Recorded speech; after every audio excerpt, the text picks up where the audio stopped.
أعوذ بالله من الشيطان الرجيم.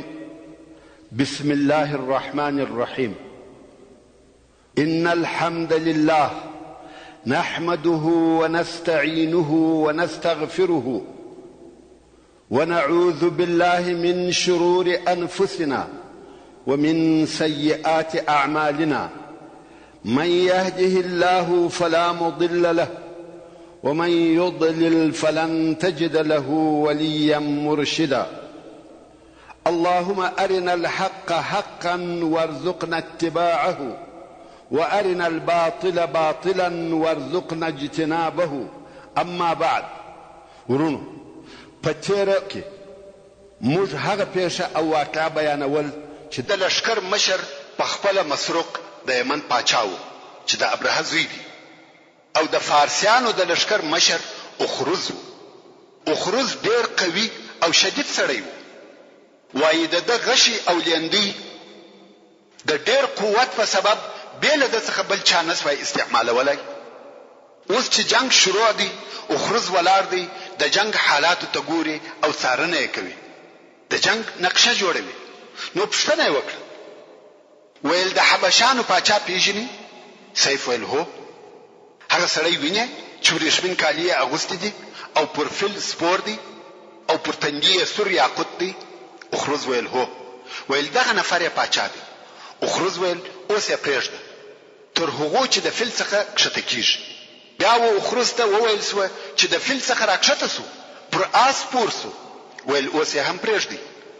څه وخت وروسته اخروز ته وویل سوه چې اوس پر غاتره یا قچره سپور سو. ویل ها، د خره پر لور. اوس یې حال ګوري. دغه اخروز د خپل لشکر شاته ولاړ و. د هغه ځای څخه یې غشي ورته برابر کړي، مسروق یې د دوو سترګو په مابین کې هغه د یاقوت پر ځای وویشتي او غشي یې د سر تر هغه بل طرف ووتی.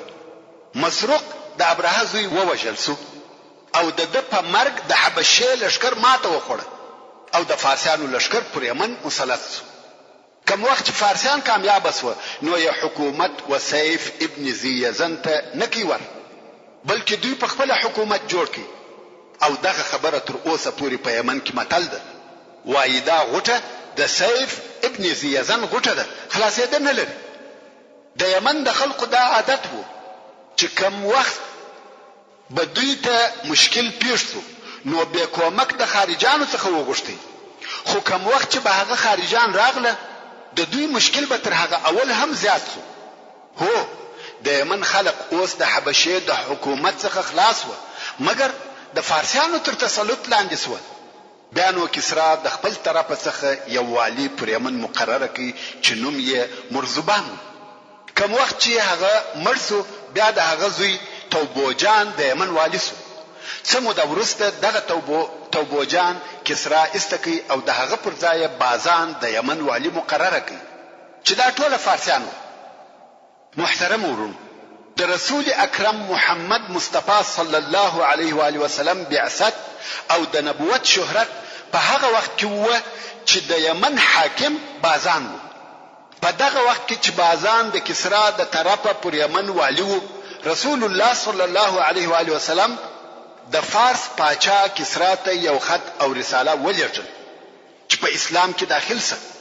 خو کسرا بیل دې څخه چې د رسول الله صلی الله علیه و آله وسلم لیک وایي، هغه یې څرک او ټوک ټوک کړي او د قاصد په باره کې د وژلو اراده وکړه. کم وخت چې رسول الله صلی الله علیه و آله وسلم ته دا خبر ورسېدی، نو رسول الله صلی الله علیه و آله وسلم وفرمایل چې د زما لیک ټوک ټوک کړي، الله جل جلاله دې د پاچاهي ټوک ټوک کړي. کسرا ته چې د رسول الله صلی الله علیه و آله وسلم د لیک په لیدلو سره ډیر قهر ورغلی وو. ویل دا څوک دی؟ یو صحرایي عرب غواړي چې زه د متابعت وکم؟ د کسرا متکبر دماغ هیڅ کله دا نه قبلول. او د دې مثال د د لپاره داسې وو لکه نن ورځ چې په یو ډیره لري صحرا کې یو کوچنی کلی واقع وي او دغه کلی یو نفر دی د امریکا د حکومت څخه وغواړي چې د دین تابع دي. کسرا هم په هغه وخت کې د مځکې د مخ لوی پاچا و او دا خبره ډیره عجب ورته ښکاره شوه. دې موضوع ته په ډیره سپکه وکتل. نو یې د سرور کائنات رسول الله صلی الله علیه و آله وسلم د نیولو د پاره لشکر ونه لېږي، بلکې د یمن والی بازان ته حال ولېږي چې هلته په جزیره العرب کې یو نفر پیدا شوی دی او غواړي چې زه د متابعت وکم. دغه نفر و ما ته راولېږه. بازان هم د جزیره العرب خلق ضعیفه وبلل. فقط 2 نفر یې مدینه منورې ته ولېږل، ویل ورسي او دغه نفر ته ووایست چې د لشکر ولېږلو او جنګ کولو ته ضرورت نشته، بې له عذر او ځان تسلیم کړ. اسلام او مسلمانان ډېر ضعیف ورته ښکاره کېدل او دوی خپل ځان د دنیا لوی قدرت باله. نو دغه 2 نفر او مدینه منورې ته ورسېدل او رسول الله صلی الله علیه و آله وسلم ته ورغله او ورته ویل چې زموږ سره بازان ته ولاړ شه او هغه دې بیا کسرا ته لیږي، ځکه کسرا ته غوښتي. رسول الله صلی الله علیه و آله وسلم وفرمایل تاسو نن شپه استراحت وکړئ او تاسو جواب به سبا درکړم. خلق چې سبا و رسول الله صلی الله علیه و آله وسلم ته د جواب اخیستلو د پاره راغله. رسول الله صلی الله علیه و آله وسلم وفرمایل بازان ته ووایست چې زما رب نن شپه ستا رب کسرا ووژي. نفر وویل که نن شپه کسرا وژل سوی وي نو تا ته خبر چا راوړي؟ د فارس څخه تر مدینه منورې پورې په یوه میاشت بلکې تر هغه هم زیات خبر را رسیږي. ته څنګه خبر سوې؟ رسول الله صلی الله علیه و آله وسلم وفرمایل د الله جل جلاله د طرف څخه وحی را تراغلی. نفر ویل ستا جواب موږ ته دغه دی؟ رسول الله صلی الله علیه و آله وسلم ویل هو، ولاړ سئ بازان ته دغه حال ووایست.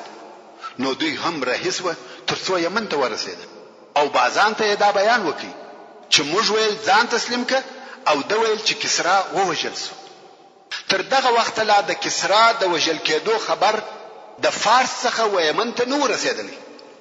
نو بازان پوښتنه وکړه چې دا کومه شپه وه چې د ویل کسرا ووژل سو؟ هغه شپه ور وښول چې فلاني شپه. بازان ویل انتظار وکړي. پس له 14 ورځو و یمن ته خبر را ورسېدی چې کسرا په فلاني شپه د خپل زوی د طرفه ووژل سو. دا عیناً هغه شپه وه چې رسول الله صلی الله علیه و آله وسلم ورته ویلي وه چې نن شپه. نو بازان وویل په والله دا معلومات بې له نبي څخه و بل چاته نه کېږي. نو یې ایمان راوړي او مسلمان سو.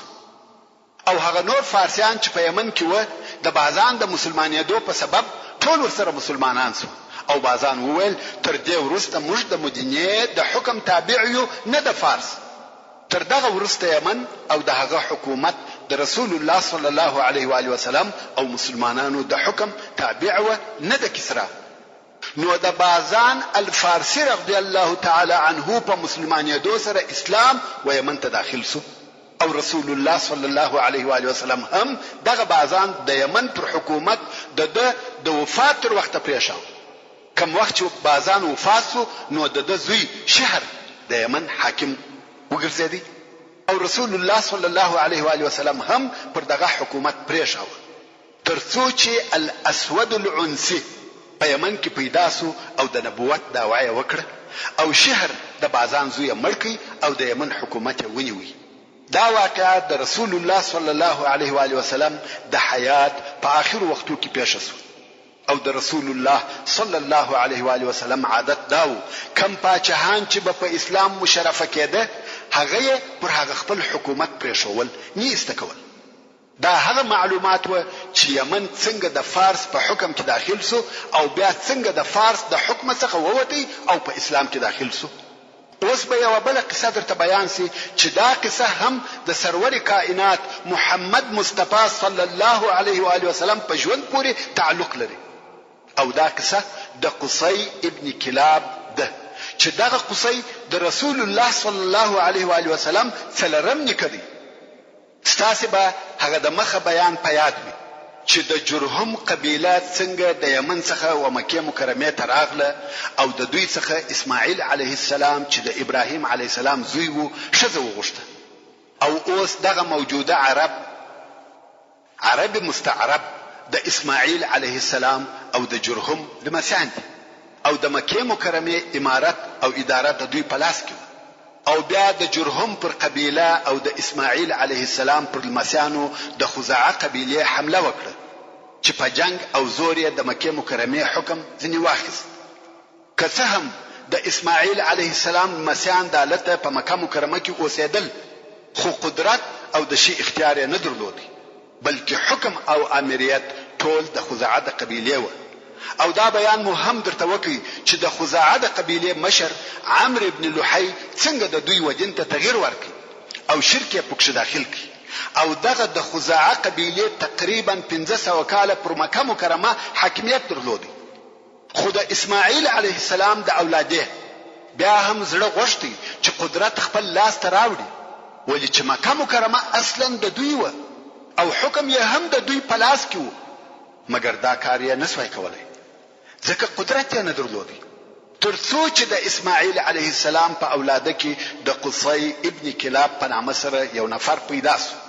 ورونو، د اسماعیل علیه السلام په اولاده کې یو فهر دی، یعنی یو نفر و چې نوم یې فهر دی، چې لقب یې قریش او د دو اولاده ته قریش ویل کیږي. کوم وخت چې قریش ذکر او یاد سي، مقصد یې دغه فهر اولاده ده، او فهر د اسماعیل علیه السلام د نږدې مسیانو څخه دی. نو ټول قریش دغه فهر اولاده ده، او قصي ابن کلاب هم د فهر د اولاده څخه دی. دغه قصي ابن کلاب ته الله جل جلاله ډیر مال او غنا ورکړي و، په خپل قوم کې مشر او سردار و، او بیا یې د حلیل د لور سره واده وکړي چې دغه حلیل په دغه وخت کې د خزاعه د قبیله او مکه مکرمه عمومي مشر او رئیس و. دی واده د قصي ابن کلاب شرف نور هم ورزیات کړي، ځکه یو خدای د اسماعیل علیه السلام د اولاده څخه او بل د شذ د خزاعه د قبیله او د مکه مکرمه د رئیس لور و، او په عین وخت کې غنی او مالدار هم و، په خپل قوم کې مشر او د عزت خاوند و. کوم وخت چې دغه قصي اولادونه زیات شو، نسل یې ډیر شو، نور یې هم عزت او دبدبه پیدا کړ، نو دا فکر ورسره پیدا شو چې د خپل پلرو ملک او حکم بیرته لاس ته راوړي. په دغه وختو کې د خسر چې حلیل نومېدی او د خزاعه د قبیله رئیس و مړ شو. نو قصي ابن کلاب اعلان وکړي چې دی د مکه مکرمه مشر او سردار دی، او د دې کار د پاره د خپل ورونو د اکاد زامنو او خپل قوم څخه کومک وغوښتي، او هغه یې هم کومک وکړي. خلق ورته راټول شو. اوس نو په مکه مکرمه کې د جنگ د پاره دوه لښکره جوړ شو، چې یو د قریشو د قصي ابن کلاب لښکر دی او بل د خزاعه د قبیله لښکر دی. جنگ پر شرف او د مکه مکرمه پر حکم دی. کوم وخت چې جنگ شروع شو، ډېر کسان ووژل شو او د دواړو طرفو څخه ډېر خلک مړ شو. خلکو چې دا قتل او مرګونه ولیده، نو عادل او پوهانو خلکو د صلح لپاره د دوی په مابین کې مداخله وکړه. ویل تاسو باید بیل جنگ د منصفانو په حکم فیصله وکړي. دا نو دواړو طرفو د منصف پر حکم اتفاق وکړي، او یو سپینږیری سړی چې ډېر هوښیار او د عربو د پوهانو څخه وو د منصف او فیصله کوونکي په صفت وټاکي، چې دغه سړی نوم یعمر ابن عوف وو. دواړو قبیلو پر دې اتفاق وکړي چې یعمر ابن عوف مو منصف دی، او دواړو طرفو ډېر شدید قسمونه یاد کړه چې دغه یعمر ابن عوف چې هر فیصله وکړه به له کوم دلیل یې منو، او هیڅوک پر هغه حکم اعتراض نشي کولای. او پر دغه اتفاق او قسمو یې شاهدان هم ودرول. اوس نو ټول خلق ودغه یعمر ته راټول شو، او د مدعیانو څخه هر یو غواړي چې خپل دلایل ووایي. اول قصي ابن کلاب والارسو اول، دا زما د پلرو ملک دی، اسماعیل علیه السلام زما نیکه دی، او هغه اول سړی دی چې په مکه کې اوسېدلی دی، او زمزم هم د هغه د پاره الله جل جلاله پیدا کړ. کعبه شریفه هم هغه جوړه کړې ده، او د خزاعه قبیله دا ملک په زور لاندې کړی دی. هو دا صحیح ده چې دوی 1500 کال دلته حکم کړی دی، خو د اول ورځې څخه دوی د زور څخه کار اخیستی دی، او د بل حق یې خوړلی دی، او دغه کعبه شریفه هم زما نیکه جوړه کړې ده. ول اوس نو دوی خپل دلیل وایي مګر د خزاعه د قبیلې سره هیڅ د یادولو وړ دلیل نو ځکه رښتیا هم دوی ټول شیان په زور غصب کړي وو. اوس نو یعمر حکم کوي ټول خلق په انتظار او چپ خوله دي. یعمر وویل د مکه مکرمه ټول شیان د قصي ابن کلاب دي چې هغه شیان چې شو رفاده سقایه حجابه کسوه او ندوه دي. هر امر او هر واقعه په قصي ابن کلاب پورې تعلق لري او خزاعه لره په مکه مکرمه کې هیڅ اختیار او تصرف نشته. په دې فیصله سره ټول شیان د خزاعه د لاسه ووتل او هر څه د قصي ابن کلاب په تصرف کې شو. د ټولو عربو ټول شرف د دولاس ته ورغلی. اوس نو قصي ابن کلاب بلا اختلافه د مکه مکرمه عمومي رئیس او سردار شو او خزاعه هم ټول شیان ودته تسلیم کړه ځکه وعده یې کړې او قسمونه یاد کړی و. قصي ابن کلاب چې ډېر سخي سړی و نو د حاجانو ټول مصرف یې د خپل مال څخه کاوه. د حاجانو اوبه او خواړه دی برابروي. د خلقو په زړه کې نور هم محبت زیات شو. قصي ابن کلاب وکعبه شریف ته نږدې د قریشو د اجتماع او مشورو د پاره یو ډېر لوخونه یا سالون جوړ کړ چې نوم یې د دارالندوه پر کښېښاوه. نو دارالندوه یو تعمیر وو چې په هغه کې د قوم اجتماع مجلس او مشورې کېدلې. دا دارالندوه داسې ځای وو چې د اهل مکه ټول فیصلې په دغه ځای کې کېدې. د قریشو په مابین کې هیڅ عهد او اتفاق بل دغه دارالندوه بل ځای نه کېدی. حتی د نورو قبایلو سره هم هر قسم وعده او فیصلې قراردادونه او عهدونه په دغه دارالندوه کې کېده. هیڅ مشوره د جنگ او صلح هیڅ فیصله بل ځای نه کېده بل دغه ځای څخه. دا کار تر دغه نور هم مخته ولاړی. هغه دا چې په مکه مکرمه کې هیڅ بل ځای واده نه کاوه مګر په دارالندوه کې چې دار قصي ابن کلاب هم ورته ویل کېده. دا هغه دارالندوه ده چې د رسول الله صلی الله علیه و آله وسلم د هجرت په ورځ د قریشو مشران په دغه ځای کې سره جمع شو او د رسول الله صلی الله علیه و آله وسلم د وجلو فیصله وکړه. او دا هغه کور دی چې دلته د مسلمانانو په مقابل کې د جنگ فیصله وسوه. مقصد دا چې د عربو او قریشو ټول حکم او شرف په دارالندوه کې وو. ټول فیصلې په دغه ځای کې وي او د دې کور مؤسس قصي ابن کلاب وو. او دغه قصي د رسول الله صلی الله علیه و آله وسلم څلرم نکدي. کوم وخت چې قصي ابن کلاب سپنجري او ضعیف سو او دا ور معلومه سو چې اوس نو مرګ را نږدې دی نو یې خپل اولادو ته وکتل چې ټول په مکه مکرمه کې د خپل او اخلاق او پوهه په سبب قدر عزت او شرف لري بیل عبدالدار څخه. نو یې د ځان سره دا فکر وکړي چې نور خو ټول په خپل د عزت خاوندان دي او عبدالدار چې تر ټولو مشر هم دی په خلقو کې عزت نه لري. نو راسه د مکه مکرمه مشرتوب ودته ورک چې دوی هم په دغه مشرتوب د عزت خاوند سي. نو یې وسات وکړي چې تر ما ورسته د مکه مکرمه ټول مشرتوب د عبدالدار دی. کوم وخت چې دوی مرسو زامنو یې هم ټول منصبونه او عبدالدار ته پریښول. مګر کوم وخت چې بیا عبدالدار مرسو بیا نو د قصي زامنو د مشرتابه وظیفه په خپل مابین کې سره تقسیم کړي. د عبدالدار او اولادیته سدانه او حجابه ور پریښول. عبد مناف او د اولادیته چې بني هاشم دي سقایه ور ورسېدل. خیر د قریش او ټولو شاخو ته چې د قصي ابن کلاب اولاده خاصه وظیفه ورکول شو. د قصي ابن کلاب یوزي عبد مناف نومېدی چې دغه عبد مناف بیا هاشم مطلب او نور زامن. یعنی د عبد مناف زامن څوک و؟ هاشم مطلب او نور. او د هاشم د اولادې څخه یو هم شیبه دی. ورونو د شیبه پلار هاشم تر مکه مکرمه د باندې عربو څخه یو شذ چې د شرف او عزت خاوند و په نکاح کړ. څنګه چې د شذ په خپل قوم کې ډېر لوړ مقام او عزت درلودي نو دا هلته د خپل قوم سره تر مکه مکرمه د باندې اوسېده او هاشم به هلته ورتلی. او د واده د شرطو څخه یو شرط داو چې طلاق د دې په اختیار وو، ځکه دا شریفه مالداره او د عزت خاونده وه. د هاشم د دغه ښځې څخه زوی پیدا سو او د دغه زوی نوم یې شیبه کښېښاوه. څه موده وروسته هاشم مړ سو او شیبه د خپلې مور سره تر مکې مکرمې د باندې اوسېږي.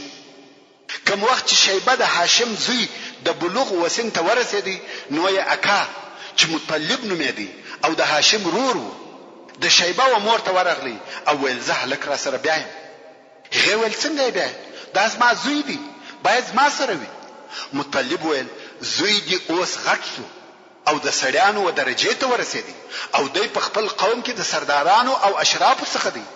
دی د قصي ابن کلاب د زامنو څخه دی. دا نشای چې بیله بکې په بل ځای کې و اوسېږي، ځکه هلته د شرف عزت او احترام سته. ښځې چې د شرف او سردارۍ نوم واورېدی ویل اختیار به دته پرېږدو چې ستا سره ځي او که زما سره پاتېږي. کوم وخت چې اختیار و شیبه ته ورکړي ده ویل د اکا سره ځم، ځکه دی پوهېدی چې هلته شرف او عزت سته او دته هم دغه شرف ډېر اعتبار درلودی. که څه هم د ده عمر لږ و خو د شرف په قدر پوهېدی. اوس نو شیبه د خپل اکا سره د هغه پر اوښ تر شا ورسره سپور سو. کوم وخت چې مکې مکرمې ته داخل سوه هغه وخت عادت داسې و چې خلقو به همیشه نوي نوي مریان رانیول. نو خلقو چې شیبه د مطلب سره ولیدی چې تر شا یې پر اوښ سپور دی د خلقو دا خیال سو چې مطلب نوی مریی رانیولی دی. نو یو شیبه ته عبدالمطلب ویل، یعنی د مطلب مریی. که څه هم وروسته بیا خلقو ته دا معلومه سوه چې دا د هاشم زوی شیبه دی او د مطلب وراره دی، خو شهرت یې په عبدالمطلب سره پیدا کړي. دغه عبدالمطلب چې اصلي نوم یې شیبه دی او د هاشم زوی دی او هاشم د عبدمناف زوی دی او عبدمناف د قصي ابن کلاب زوی دی، زموږ د نبی محمد رسول الله صلی الله علیه و آله وسلم نیکه دی. خیر، عبدالمطلب ځوان سو او واده یې وکړ. د اول اولاد چې زوی و حارث نومېدی چې د ده تر ټولو اولادو مشر. کوم وخت چې دغه حارث لوی او ځوان سو البته عبدالمطلب نور اولادونه هم درلوده خو هغه کوچنیان وه. په دغه وخت کې عبدالمطلب خوب ولیدی. هغه داسې دی بدو او یو چا پر غږ کړه طیبه وکینه. ده ویل طیبه څه شي ده؟ خو هغه ناره کوونکی ولاړی. دی په تعجب کې سو چې دا څنګه خوب. دوهمه شپه بیا بیده دی چې یو څوک ورته وایي بره وکینه. ده ورته ویل بره څه شي ده؟ ناره کوونکی بیا ولاړی. نو د ده په زړه کې ور وګرځېده چې یوه کیسه سته، ځکه داسې تکراري خوب بې څه نه وي. درېیمه شپه بیا په خوب کې هغه ناره کوونکی ورته راغلی ویل مضمونه وکینه. ده ویل مضمونه څه شي ده؟ هغه ناره کوونکی بیا ولاړی. اوس نو بالکل د ده یقین سو چې یو لوی او مهم کار سته چې د هغه په باره کې 3 ورځې پرله پسې خوب وینم. داسې مکرر خوب په عادي ژوند کې څوک نه ویني. څلورمه شپه بیا عبدالمطلب خوب ویني چې یو څوک ورته وایي زمزم وکینه. ده ویل زمزم څه شي دی؟ دا وار ناره کوونکی نه ولاړی او ورته ویل هیڅ کله نه وچیږي او نه بهیږي، حاجان به په اوبوي او دغه زمزم د لرشن او وینو په مابین کې پر هغه ځای دی چې سپین وزرې کارګه مشوکه وهي د میژانو د کلي سره چې په پښتو میژتون ورته وایي. دا خبرې د عبدالمطلب په زړه کې حفظ او یاد سوې او پوه سو چې دته د زمزم د کیندلو وظیفه ورکول سوه. دی باید زمزم وکیني. زمزم په اهل مکه کې مشهور وو اورېدلی یې وو مګر ځای چاته نو معلوم چې چیرې دی او دا هم مشکله او ناممکنه وه چې د کعبې شریف ټول اطراف دي د زمزم د پیدا کولو د پاره وکیني. مګر اوس عبدالمطلب ته د زمزم په کیندلو سره امر وسو. دا اشارات او علامات ورته وویل سوه. ځای تقریبا معلوم سو. خو عبدالمطلب ته یو بل تکلیف پیښ دی. هغه دا چې نور قریش کله ودته اجازه ورکوي چې د کعبې شریف پر شاوخوا کیندل وکړي او دی هم بیله دغه یو زوی څخه چې ځوان دی بل مدافع او کومک کوونکی نه لري. خو په دا سبا دی او د زوی حارث دواړه د کور راووته او کعبه شریف ته ورغله چې زمزم پیدا کی او وکړي. اوس نو په هغه علامو پسې ګرځي چې ودته په خوب کې ویل شوی وي. اوله علامه دا و چې په مابین کې د لری او وینو. دوهمه علامه پر هغه ځای چې سپین وزري کارګه مشوکه وي. او دریمه علامه د میژتون سره. د کعبه شریف پر شاوخوا په دغه علامو پسې ګرځي مګر علامه هیڅ نسته. دای پر دغه حالو چې څو نفر راغله غواړي چې یو غوا د هغه بد سره حلاله کی چې اساف نومیږي. دا بیان خو مو د مخه درته کړی دی چې اساف او نائله څوک و او څنګه بوتان سو. نو دغه نفر هغه غوا حلاله کړه. د اساف سره ویني توي سوې مګر دغه حلاله سوې غوا د هغه ځای څخه وغورځیده. ویني ځنی بهیږي او غوا ځغلي.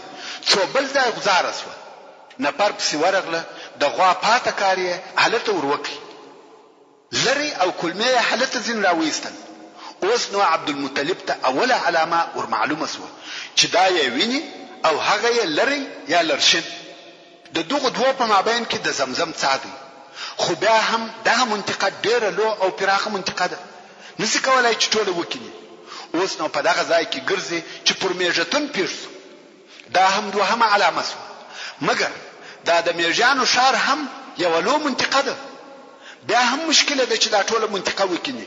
په فکر کې دي چې څه وکړي. په دغه وخت کې یو کارګه یا ټپوس راغلی چې په وزرو کې یې سپینې بونې وي. کارګه عادتا ټول تور وي. خو دته په خوب کې ویل شوی و چې غراب اعصم او غراب اعصم په عربي کې وهغه کارګه ته ویل کیږي چې په وزرو کې یې سپینې بونې وي. نو دې کارګه وهغه میژتون ته نږدې ځکه په مشوکه وهل. عبدالمطلب پوسو چې دا هغه د مقصد ځای دی. نو یې د هغه ځای په کندلو شروع وکړه. خو قریش پر اټول سو ویل دا څه کوي؟ د اساف او نائله په مابین کې مزکه کینه. موږ هیڅ کله اجازه نه درکو چې ته کعبه شریف ته نږدې مزکه وکینه. د پر خپل زوی حارث ژغ وکي چې دوی راڅخه ګرځاوه او په خپل عبدالمطلب په کندلو مشغول دي. خو قریش د یو طرفه او حارث د بل طرفه سره اخته دي. قریش د کندلو څخه منع کوي او حارث د هغو مخنیوي کوي. عبدالمطلب په خپل کار اخته دي کندل کوي. خدا نقاش او کشمکش تر ډیره دوام درلودي. څو عبدالمطلب پر هغو ډبرو پیښ سو چې عادتا د څا پر خله شول کېده. یو اړ ناری کړه الله اکبر. قریش پوسوه چې عبدالمطلب د خپل مقصد شي پیدا کړ. نو قریش پښتنه ځنی وکړه چې ته چی کیندې؟ د ویل زمزم. عبدالمطلب نور هم خپل کندلو ته دوام ورکړي او حقیقتا یې هم د زمزم څا پیدا کړي. اوس نو قریش ورته وایي موږ دې په دې څا کې شریکان یو. عبدالمطلب ویل د چی شریکان؟ تر اوسه پورې مزه وکندلو ته نه پریښولم. ما وکندي. اوس چې وب پیدا شوه تاسو می شریکان یاست. ورونو واقعا په مکه مکرمه کې د اوبو ملکیت ډېر لوی شرف وو. اوبه په مکه کې تر اوسه دوی خپل اوبه د مکه مکرمه د باندې څخه راوړل او اوس په خپل په مکه کې زمزم ورته پیدا شو. خو عبدالمطلب پر دې ټینګ شو چې اوبه زماته او نور قریش بیا وایي چې موږ حتما در سره شریکان یو. څو خبره تر جنگ ورسېده. خو په اخر کې پر دې فیصله وسوه چې دریم طرف دې زموږ په مابین کې حکم او فیصله وکړي. ویل دا دریم به څوک وي؟ هغه هم پر دې اتفاق وسو چې د بني سعد پر کاهن به فیصله کوو چې دا کاهن په یثرب کې اوسېدی. نو یثرب ته رهیسو چې اوس مدینه منوره ورته ویل کیږي. هلته چې ورسېدل د بني سعد کاهن و خیبر ته تللی. نو دوی خیبر ته پسې رهیسو. ورون تاسو وګور کوم وخت چې الهي دین نوي جهالت او بی علمي وي سحر او جادوګری کوډي او کاهنی څونه پر خلقو او د دوی پر عقیده مسلط و او څونه ځانونه په سستري کول. د مکه مکرمه څخه تر مدینه منورې پورې بیا د مدینه منورې څخه خیبر ته هغه هم پیاده یا پر اوشانو په کوډګر او کاهن پسې. خیر دوی نو اوس د کاهن د حکم او فیصله د پاره خیبر ته رهیدي. خو په لار کې چې ټول ریګ او غرونه دي د عبدالمطلب او د ملګرو او بخلاص سوه او د هغه نور قریش سره هم لږ او پاتې دي. څو عبدالمطلب او د ملګری د تند د لاسه مرګ ته قریب او نږدې سو. نو یې د هغه نورو قریشو څخه اوبه وغوښتې، خو هغه ویل زموږ سره دونه اوبه پاتې دي چې فقط موږ ژوندي پاتې سو، او اوبه یې ور نه کړې. نو عبدالمطلب او د ده ملګرو ځانونه پر مرګ وسپارل. ویل وچ دښتې اوبه هم نه لرو او د مقصد ځای هم ډېر لرې دی، بې له مرګه بل شی نه دی پاته. نو ویل باید څه وکړو؟ ویل باید د خپلو ځانو دپاره قبرونه جوړ کړو. مرو خو حتما په دې کې خو شک نسته، مګر دا چې ټوله پر دشت پراته یو او حیوانات مو خوري، تر دې دا ښه دی چې ښخ کړه سو. قبرونه به جوړ کړو، هر یو چې د مخه مړ کېدی دا نور به هغه ښخوي، خو فقط هغه یو آخري نفر به بې ښخېدو پاته سي، دا نور خو به ښخ سي. ویل ښه فکر دی. نو یې د قبرو په کیندلو شروع وکړه او د قریشو هغه بله ډله ورته ګوري. دوی قبرونه وکیندل او د مرګ په انتظار کښېنستل. خو بیا د عبدالمطلب زړه طاقت ونه کړي. ویل دا نه ده صحیح چې موږ ناست یو او د مرګ انتظار باسو، دا عجز او تسلیمېدل دي. تر هغو چې ژوندي یو باید په اوبو پسې وګرځو. نو بیا د اوبو د پیدا کېدلو دپاره ولاړ سو. که ګوري چې د عبدالمطلب اوښ ځکه په پښه ووهل او د مځکې څخه یو څه اوبه راووتې. دوی یو وار په تلوار پر راټول سول، اوبه یې وچښلې. کوم وخت چې د دوی ضرورت پوره سو، نو یو هغه نورو قریشو ته ورغږ کړه، ویل راسئ اوبه وچښئ. هغه هم راغله، اوبه یې وچښلې او لوښی یې ډک کړه. نو یو عبدالمطلب ته وویل و تا ته چې الله جل جلاله په دې وچ دشت کې اوبه درکړې، نو زمزم هم ستا دی او الله جل جلاله تا ته درکړی دی. دوی پوه سوه چې دا د الله جل جلاله د طرفه اشاره ده چې زمزم د عبدالمطلب دی. نو زمزم یې وده ته پرېښاوه او د کاهن د طرفه بیرته راوګرځېده. نو سقایه یعنی د حاجیانو اوبول بې اختلافه د عبدالمطلب سوه. د زمزم تصرف د عبدالمطلب او د هغه د اولادې سو. الله جل جلاله و عبدالمطلب ته پرله پسې اولادونه ورکول. 10 زامن ورکړه او 6 لونې ورکړه. زامن یې عباس او حمزه رضی الله تعالی عنهما. دا یې هغه 2 زامن دي چې د اسلام وخت یې نیولې دي او په اسلام مشرف سوي دي. او بل ابو طالب چې اصلي نوم یې عبد مناف دی، او ابو لهب چې اصلي نوم یې عبد العزا دی. دغه 2 د اسلام عصر نیولې دي او مسلمانان سوي نه دي. او هغه زامن یې چې د اسلام عصر یې نه دی نیولې او د رسول الله صلی الله علیه و آله وسلم تر بعثت د مخه وفات سوي دي، هغه عبد الله چې زموږ د پیغمبر رسول الله صلی الله علیه و آله وسلم پلار دی، او حجل، ضرار، مقدم، زبیر او حارث دی. دا د عبدالمطلب هغه 6 زامن دي چې تر اسلام او بعثت د مخه وفات سوي دي. او د عبدالمطلب لونې صفیه، ام حکم، عاطفه، امیمه، اروه، بره. د رسول الله صلی الله علیه و آله وسلم 6 امګانی او 9 اکاګان او لسم د ده صلی الله علیه و آله وسلم پلار. دا د عبدالمطلب اولادونه و. مګر کوم وخت چې عبدالمطلب د زمزم ساکن دی او څوک یې نه درلوده چې د دفاع وکړي، نو یې د ضعف احساس وکړي چې د قوم په مقابل کې ضعیف یم. نو یې په هغه وخت کې دا نظر کښېښاوه، ویل کماته الله جل جلاله 10 زامن راکړه، یو به د الله جل جلاله د رضا دپاره حلالوم. کوم وخت چې الله عز وجل ودته لسم زوی ورکړي او هغه هم ځوان سو، نو عبدالمطلب چې برهي و 10 ځوانان زامن به تر شا په پسې و. اوس نو عبدالمطلب اراده وکړه چې هغه خپل نظر ادا کړي. نو د کعبې شریفې و کاهن ته ورغلی او د کاهن سره به اقداح پراته وه چې ازلام هم ورته وایي. ورونو، اقداح یا ازلام څه شي دي او کاهن چاته ویل کیږي؟ اول، کاهن هغه چاته ویل کیږي چې د مستقبل یا راتلونکي وخت حالات او اخبار به بیانول او دا دعوه به کول چې زه په اسرارو او پټو حالاتو خبر یم او پوهیږم. او منجم و هغه چاته ویل کیږي چې ستورو ته ګوري، د هغو پر تګ او د هغو پر مواقعو حساب کوي، چې په حقیقت کې دا کار پر ستورو ایمان دی. او ازلام یا اقداح و هغو غشو ته ویل کیږي چې پر هغو بونه کې نوي تړل سوي، او د مشرکینو سره ازلام پر 2 قسمه و. یو هغه قسم وو چې پر ځینو به هو لیکل سوی و او پر ځینو به یا لیکل سوی و او دا غشي به سره ګډ و. نو که به عربو د یو کار اراده وکړه، مثلا د سفر یا واده یا د یو شي درانیولو، نو کاهن ته به ورغله او هغه به دغه غشي څخه یو راويستي. کبه د هو غشي راووتی هغه کار یې کاوه، او کبه د یا غشي راووتی هغه کار به دغه کال معطل کی. په دې ازلامو کې نور قسمونه هم و. مقصد دا چې د مشرکانو د ژوند ټول کارونه او معاملات پر فال کاهن او منجم ولاړ و. دا د مشرکانو دین او عقیده و. بدبختانه نن ورځ موږ په وطن کې هم ډېر انسانان د کوډګرانو او ساحرانو سره تعلق تګ او راتګ لري چې دا کارونه د کفر او شرک کارونه دي، د دین مبین اسلام څخه وتلي او مخالف دي، قطعا حرام او ناروا دي.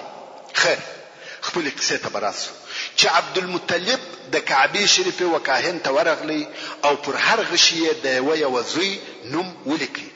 لس غشي جوړ کړه او کاهن ته وویل چې اوس نو دغه غشي سره ګټ کړه او بیا یو ځنی راو بس. د هر یو غشي چې راووتی هغه د خپل نظر د ادا کولو لپاره حلالوم. ورونو دا می هرڅ چې درته وایم چې پر عبدالمطلب په ټولو زامنو کې عبد الله ډیر ګران و. نو عبدالمطلب په دغه وخت کې د ځان سره ویل ک عبد الله دغه حلالېدو څخه چپ او خلاصو نو مسأله په خیر ده.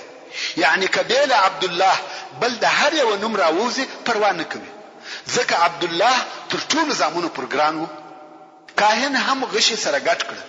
عبدالمطلب په کعبه شریفه کې ولاړ دی او دعا کوي چې د عبد الله نوم راو نوځي. خو کاهن چې غشي سره ګټ کړ او یو ځنی راپورته کوي هغه د عبد الله غشي و. څنګه چې عبدالمطلب پر خپل وعده ولاړ و نو یا عبد الله تر لاس ونیوي او د اساف و طرف ته رهیسو غواړي چې عبد الله حلال کی. قریش دا حال ویني چې عبدالمطلب زوی تر لاس نیولې دي او چاړه په لاس کې ده، غواړي چې خپل زوی حلال کی. نو قریش پوښتنه ځنی وکړه، ویل یا عبدالمطلب څه کوي؟ دا ویل نظر به شي وو اوس ادا کوم. قریش زوی ځین راکش کی ویل زوی ولې حلال به؟ دوی دې خواته کشوي او عبدالمطلب د ځان خواته کشوي. په دغه کشمکش کې د عبد الله سر په هغه چاړه زخمی شو چې د پلار په لاس کې و. نو ځکه عبد الله ته عبد الله اشج ویل کېده، ځکه چې پر سر یې زخم وو او اشج په عربي کې هغه چاته ویل کېږي چې سر یې زخمی وي. اوس قریش ورته ټینګ دي چې قسم دې کې حلال کې، کتا دا کار وکي دا به په عربو کې عادت او طریقه پاتې سي. د هر چا چې لزرامن پیدا سو یو به حلالوي، هلته به نو د ژوند څه خوند او څه مزه وي. عبدالمطلب د زوی پر حلالولو ټینګ دی او قریش یې منع کوي. په آخر کې ویل چاره څه ده؟ دوی ویل د کاهنانو څخه به پوښتنه وکړو، بیا یې هغه د بني سعد کاهن اختیار کړي چې پر هغه به فیصله کوو. د دې مشکل د حلولو د پاره بیا د بني سعد کاهن ته ورغله. دا وار هغه پر ځای وو. نو یې پوښتنه ځلې وکړه چې په دې مسأله کې څه وایي؟ کاهن ورته ویل په تاسو کې د یو نفر د وژلو دیت څه شي؟ دوی ویل لس اوش. ورونو دیت څه ته وایي؟ جواب کله یو چا څخه یو بل انسان په خطا کې ووژل سي دغه قاتل څخه دغه قتل او وژلو بدل د وژل سوي نفر و کورنۍ ته ورکول کیږي چې ودغه ته دیت وایي. نو کاهن ویل په تاسو کې د یو نفر د وژلو دیت څه شي؟ دوی ویل لس اوشه.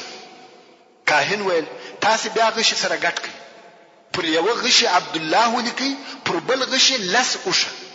کله اوشانو غشي راووتی اوشان به حلال کی، عبد الله خلاص. او کله عبد الله غشي راووتی نو لس اوشه به شل اوشه کی، بیا به د عبد الله سره واچوي. که په هر ور کې اوشان راووته اوشان به حلال کی، او که د عبد الله غشي راوتی لس اوشه به نور پر زیاتوي ترڅو چې د اوشانو غشي راوځي او عبد الله د حلالېدو څخه خلاصيږي. د دوی هم دا فیصله خوښه شوه او بیرته مکه مکرمه ته راغله. نو د کعبه شریف کاهن ته ورغله چې د عبد الله او لس اوشانو په مابین کې غشي سره واچوي. د غشو تر ګډولو او راایستلو وروسته د عبد الله غشي راووتی. لس اوښان نور پر زیات کړه چې 20 اوښه او عبد الله سو. بیا د عبد الله غشي راووتی. لس اوښه نور پر زیات کړه چې 10 اوښه سو. بیا د عبد الله غشي راووتی. دغه سي لس اوښان زیاتوي او د عبد الله غشي راوځي. څو د اوښانو شمیر وصلو ته ورسېدی. لس واره غشي سره ګډ سو، خو هر وار به د عبد الله غشي راوتی. کوم وخت چې د اوښانو شمیر وصلو ته ورسېدی او غشي سره ګډ سو، دا وار د اوښانو غشي راووتی. یعنی اوښان باید حلال کړسي او عبد الله خلاص. خو عبد المطلب ویل یا دا مې نه ده قبوله. بل وار یې بیا سره ګډ کړ، بیا یې غشي سره ګډ کړ، بیا د اوښانو غشي راووتی. عبد المطلب ویل یا دریم وار یې بیا سره ګډ کړ. غواړي چې په دې کار کې چم او حیله نسی جوړ او پوره تاکید کوي. دریم وار بیا غشي ګډ سو چې و طرف ته عبد الله او بل طرف ته 100 اوښان دي. بیا د اوښانو غشي راووتی. نو عبد المطلب هم د عبد الله په عوض او په دې کې 100 اوښه حلال کړ. او د هغو د غوښو د خورلو او وړلو څخه نه انسانان منع کول نه حیوانان. او رسول الله صلی الله علیه و آله وسلم فرمایي انا ابن ذبیحین، یعنی زه د دوه حلال کړه سو زویم چې مقصد یې عبد الله او اسماعیل علیه السلام دي او دواړو ته الله جل جلاله نجات ورکړي. ورونو دا د عبد الله د حلالېدو قصه وه، خو الله جل جلاله په دغه طریقه سره خلاص کړي. اوس نو عبد الله ځوان دی او پلار یې غواړي چې واده وکړي. نو یې یوه با عزت او با شرفه ښځه چې دا هم د عبد مناف ابن قصي ابن کلاب د اولادې څخه وروغوښته. او د دې ښځې نوم آمنه بنت وهب چې د رسول الله صلی الله علیه و آله وسلم سره په نسب کې شریکه او د اسماعیل علیه السلام د اولادې څخه ده. چې په دې ډول سره رسول الله صلی الله علیه و آله وسلم د مور او پلار د طرفه د شریفترین او معززترین نسب خاوند دی. او د رسول الله صلی الله علیه و آله وسلم ماماګانو په یثرب کې ژوند کاوه او امینه هم هلته اوسېده.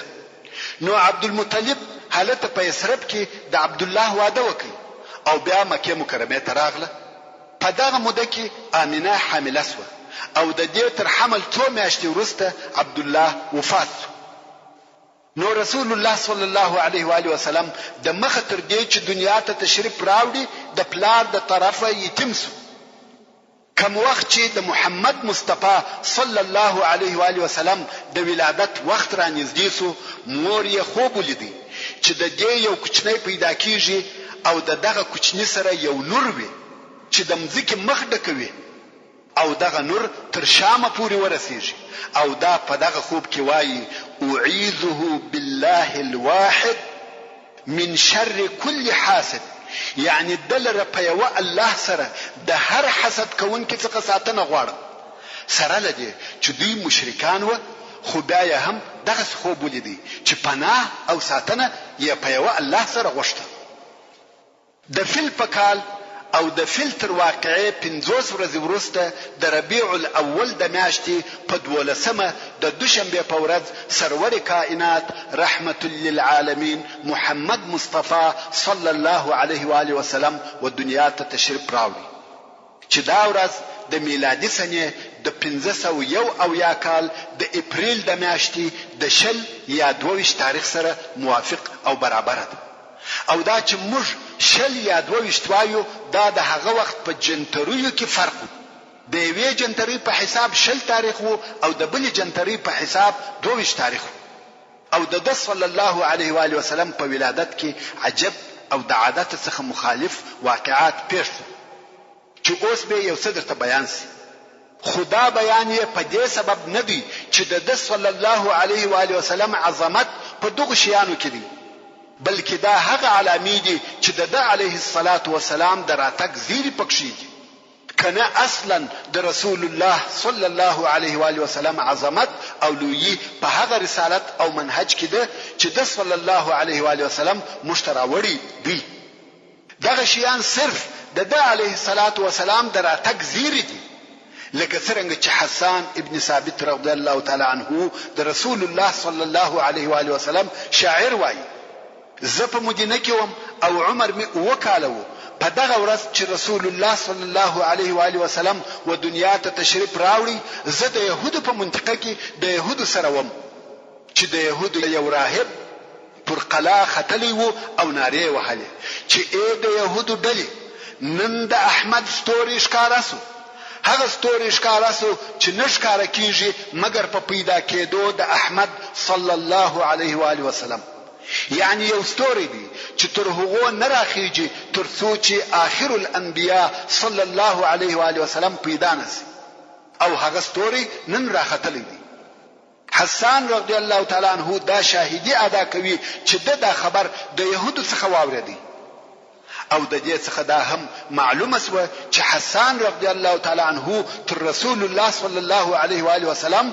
وکاله په عمر زیات دی او د رسول الله صلی الله علیه و آله وسلم د مبارک ولادت د زیرو او بشارتو څخه یو هم دادی کوم وخت چې د علیه الصلاة والسلام مور حامله سو دغه د دې حمل بے دردو او بے تکلیف وو که څه هم تاسو ته معلومه ده چې حمل همیشه د تکالیف او دردو سره وي خدا دغه دردو څخه فارغه و او د رسول الله صلی الله علیه و آله وسلم د ولادت د عجایب څخه ده کوم وخت چې د صلی الله علیه و آله وسلم پیدا سو پر دواړو لاسو یې تکه کړو او سر یې لوړ نیولې وو لکه اسمان ته چګوري بل دا چې د صلی الله علیه و آله وسلم مختون وزیږدي یعنی سنت کړه سوی وو او مسرور وزیږدي یعنی نو یې هم پرې سوی وو محترم ورونو زموږ د بحث پاتې حسابه ان شاء الله تعالی